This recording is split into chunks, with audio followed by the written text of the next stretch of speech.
अभ्यास प्रश्न करते हैं हम लोग, माने प्रश्न अभ्यास करते हैं। इससे पहले मैंने आपको करा दिया था, इसका पूरा मैंने कविता का पूरा मीनिंग बता दिया था। अब कविता पूरा उसका अर्थ मैंने समझा दिया था, भावार्थ समझा दिया था। अब हम लोग आते हैं प्रश्न पे। प्रश्न क्या है? पहला प्रश्न क्या है देखिए, कि तुम्हें कविता को कोई और शीर्षक देना हो तो क्या शीर्षक देना चाहोगे? ठीक है, चाहोगे। उपयुक्त शीर्षक सोचकर लिखें। उपयुक्त शीर्षक जो है सोचकर लिखे। माने कोई शीर्षक जो होता है ना, जैसे हम लोग कंपटीशन पढ़ते हैं चाहे किसी चीज में, तो उसमें शीर्षक आप चुनते हैं, तो वो शीर्षक आपको इसमें चूज करना है। तो देखिए, अपने मन से उचित क्या शीर्षक सोच कर देना है आपको, क्या आपके दिमाग में चल रहा है। देखिए, मैं इस कविता को मैंने लिखा है, इसका उत्तर मैंने इसका उत्तर लिख दिया है। इसका उत्तर मैंने लिखा है कि मैं इस कविता को नीले पंखों वाली चिड़िया शीर्षक दूंगा। नीले, ये ध्यान रखिएगा, कौन सा? नीले पंखों वाली चिड़िया शीर्षक दूंगा। इसके अन्य शीर्षक नन्ही चिड़िया या सुंदर चिड़िया भी हो सकते हैं। माने देखिए, शीर्षक एक नहीं, दो हो सकते हैं, तीन हो सकते हैं। आपके मन में जो आते हैं शीर्षक, उसको अकॉर्डिंग हम यहाँ पर हम देंगे। मैं इस कविता को नीले पंखों वाली चिड़िया शीर्षक दूंगा। रिपीट कर दे रहा हूं, इसके अन्य शीर्षक नन्ही चिड़िया या सुंदर चिड़िया भी हो सकते हैं। ठीक है, दो शीर्षक हो गया। अब आते हैं सेकंड क्वेश्चन पर। इस कविता के आधार पर बताओ कि चिड़िया को किन किन चीजों से प्यार है। किन किन चीजों से चिड़िया को प्यार है? तो देखिए, इसमें चिड़िया को खेतों में लगी जौ बाजरे की फलियों से जगत से और फलियों से जगत से, उसके बाद और जिस नदी से वह ठंडा और मीठे पानी पीती है उससे प्यार है। उसे जंगल में मधुर स्वर में गाना भी अच्छा लगता है। उसको जंगल में मधुर स्वर का गाना भी अच्छा लगता है। तो ये जितने भी क्वेश्चन मैंने उससे निचोड़ करके मैं निकाला है, जो क्वेश्चन आपके पाठ में दिए हुए हैं, उसको मैंने इसका डिस्क्राइब किया। अब देख लीजिए बोर्ड की ओर, ठीक है, नोट कर लीजिए आप कि चिड़िया को खेतों में लगी जौ बाजरे की फलियों से, जगत से, उसको फली से भी, जौ की बाजरे से भी, ये सब से उसको प्यार है। फल से देखिए, माने फली से उसको, क्योंकि उसको तो खाने के लिए चाहिए, उसको अन्न मिल रहा है ना। तो यहाँ पर देखिए, जौ बाजरे कहाँ होता है पता है ना? राजस्थान में होता है इसी चीज के लिए। तो ध्यान रखिएगा, जौ होता है, बाजरे की खेती होती है राजस्थान साइड में, तो ये सब उसको प्यार है। गेहूं भी खाता है, जैसे होता है ना, मिक्स भी सबका यूज करता है उस चीज के लिए। ठीक है, तो देख लीजिए बड़ा नजर से। चलिए, मैंने इससे पहले आपको दो क्वेश्चन करवाया था, अब मैंने इसके बाद अब आज से स्पष्ट करेंगे हम लोग। क्वेश्चन का आशय स्पष्ट क्या है सिर्फ देखिए एक नजर से। चलिए, आशय स्पष्ट करें। माने उसका आशय क्या है? रस उड़ेल कर गा लेती है। रस उड़ेल कर गा लेती है, माने इस चीज का रस उड़ेल कर गा लेती है, इसका आशय क्या होता है, क्या भाव निकलता है इसका? इस पंक्ति का आशय यह है कि चिड़िया क्या होकर खुश होकर गाने लगती है, क्योंकि वह स्वतंत्र है। कहते हैं ना, वो स्वतंत्र है और फ्रीडम है। किसी को अगर आप कैद खाना में बंद कर दीजिएगा तो उसको तो वो नहीं मिलेगा ना, फिर स्वतंत्रता नहीं मिलेगा। इसीलिए हर एक इंसान को फ्रीडम चाहिए, आज़ादी चाहिए, तो वह स्वतंत्र है। ठीक है, तो उसी तरह से चिड़िया भी एकदम स्वतंत्र है।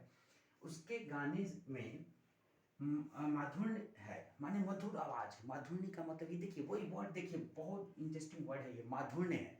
ठीक है, ऐसा लगता है जैसे उसने वातावरण में रस उड़ेल कर उसे रसमय कर दिया है। रस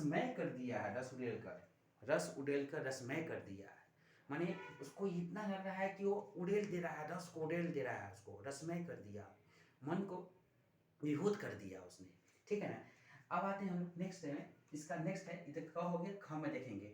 चढ़ी नदी का दिल टटोल कर, चढ़ी नदी का दिल टटोल कर जल का मोती ले जाती है। जल का मोती ले जाती है, माने चढ़ी, देखिए चढ़ी नदी का, पढ़िएगा अच्छे से इसको, हिंदी को। चढ़ी नदी का दिल टटोल कर जल का मोती ले जाती है। जल का मोती ले जाती है, इसमें क्या कहते हैं कवि, देखिए इस पंक्ति का आशय है कि चिड़िया ऐसे ही नदी से जल कण लेकर अपनी प्यास नहीं बुझाती है, वह पहले उफनती हुई नदी का मन टटोलती है। जैसे पानी का नहीं होता अप एंड डाउन होना, उफनती हुई, पानी आया एकदम पूरा एकदम जोरों से आता है। देखते हैं जब बारिश होती है तो जब पानी आती है तो उसमें देखते हैं फेर होती है, पूरा पानी भर जाती है पूरे नदियों में, और एकदम वही बाढ़ हो जाती है, उसको फ्लड कहा जाता है इंग्लिश में। तो बढ़ जाती है पूरा, तो बढ़ने से पानी जो होता है ना कि पूरे बाढ़ आ जाते हैं, कि देखते हैं उससे फायदा भी है, किसान लोगों को फायदा भी है, क्योंकि खेती में उसके फायदा होते हैं, सिंचाई में काम आते हैं, और धान की उपज जो होती है काफ़ी अच्छी होती है। तो कहते हैं ना कि खरीफ क्रॉप और रबी क्रॉप्स, तो खरीफ क्रॉप में उस चीज़ के लिए यूज किया जाता है, ठीक है ना।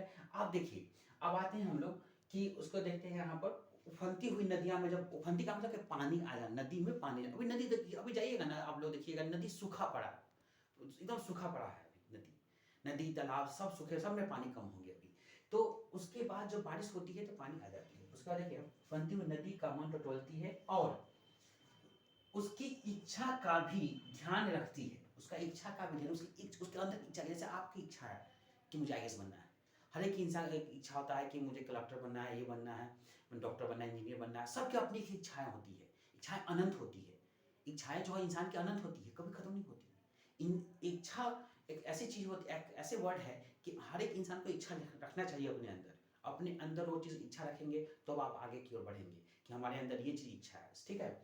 उसके बाद इच्छा का ध्यान रखती है, अंत में अपनी कार्य कुशलता से जल राशि के बीच स्थित जल के मोती को ढूंढ लेती है। बताइए कितनी अच्छी बात कवि जी लिखे हैं इसमें, कि वो ढूंढ लेती है मोती को। जैसे देखते हैं जो सीप से मोती निकाला जाता है, आप समुद्र में देखते होंगे, जो समुद्र के साइड में जो लोग रहते हैं, अंडमान निकोबार, ये सब जो समुद्र सब है, आइलैंड है सब, तो उस साइड में जो खोया जाता है तो उसमें देखते हैं मोती निकलते हैं, उस शंख के द्वारा मोती निकलते हैं, और मोती की कीमत करोड़ों में होते हैं, लाखों करोड़ों में उसकी कीमत होती है।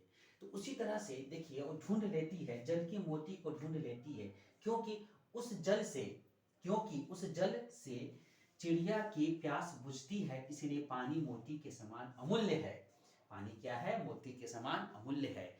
पानी उसकी कितनी कीमत है, देखिए इंसान को देखते हैं, पानी अगर नहीं दिया जाए किसी को तो उसको लगता है कि मुझे उसकी प्यास से लगता है कि वो अब उसका लगता है गला सूखा जा रहा है, उसके प्यास उसके एकदम, कहते हैं ना कि पानी बहुत जरूरी होता है इंसान का शरीर में, अगर थोड़ा भी पानी कम हो जाता है तो लगता है कि इंसान का प्राण निकल सकता है। इसीलिए पानी उसके लिए कितना अमूल्य है। देखिए कहते हैं ना कि एक आपने सुना होगा कहानी, प्यासा कौवा की कहानी है, जो ढूंढता है तो उसको मिलता है पानी घड़ा में, तो वह धीरे धीरे उसमें डालता है कंकड़ तो पानी निकलता है, तो पानी को आनंद से पीता है हर चीज़ के लिए। उसी तरह से ये कहानी देखिए चिड़िया के बारे में कितना आता है, और पानी का महत्व, लेकिन आजकल इस युग में लोग पानी का महत्व नहीं देते हैं, पानी से खुले छोड़ देते हैं। तो पानी का यूटिलाइज जब जहाँ हो वहाँ पर करना चाहिए। इसीलिए पानी के बारे में कितना अमूल्य बात उन्होंने, चिड़िया एक पक्षी होकर उसने इस बात के में कहा है कि कितना अमूल्य है उसके लिए पानी। एक प्यासे को अगर पानी पिला देते हैं तो उससे बड़ा पुण्य कुछ नहीं होता। मेरी क्लास को आप लाइक और सब्सक्राइब जरूर कीजिएगा, आपके मोटिवेशन से मुझे प्रेरणा मिलती है, और मैं बार बार इस बात को बोलता हूँ कि मोटिवेशन मिलता है तो मुझे बहुत प्रेरणा मिलती है, आपसे मोटिवेट करते हैं तो मुझे प्रेरणा मिलती है, क्योंकि मुझे नोट्स बनाने में बहुत टाइम लगते हैं। सब बुक से मैं निकाल के छांट के निकालता हूँ नोट्स आपके लिए, कि जो मैं सबसे अच्छे कंटेंट लाऊँ आपके सामने, अच्छे प्रस्तुत करूँ, कि जो आपको अच्छा अट्रैक्ट करे कंटेंट, कि अच्छा लगे आप लोगों को कि हाँ सभी लोग पढ़ाते हैं, यूट्यूबर है बहुत से हैं, लेकिन मैं उस चीज़ के लिए सबकी अलग अलग शैली होती है, मैं अपनी निकालता हूँ। अभी तो मैं इसी बोर्ड पर पढ़ाता हूँ, धीरे धीरे आपके जैसे जैसे व्यू मिलेंगे उस तरह से मैं सब डिजिटल बोर्ड भी लूँगा, सब कुछ लूँगा। तो अभी तो मैं स्टार्टिंग किया हूँ, तो आपके प्यार जितना दीजिएगा, जितना आप सब्सक्राइबर बढ़ाइएगा, जितने आप फ्लोर बढ़ाइएगा, जितना व्यू मिलेगा, तो मैं और आगे बढ़ूँगा। और आज का क्लास इतना ही, फिर मिलते हैं नेक्स्ट क्लास में। Bye bye.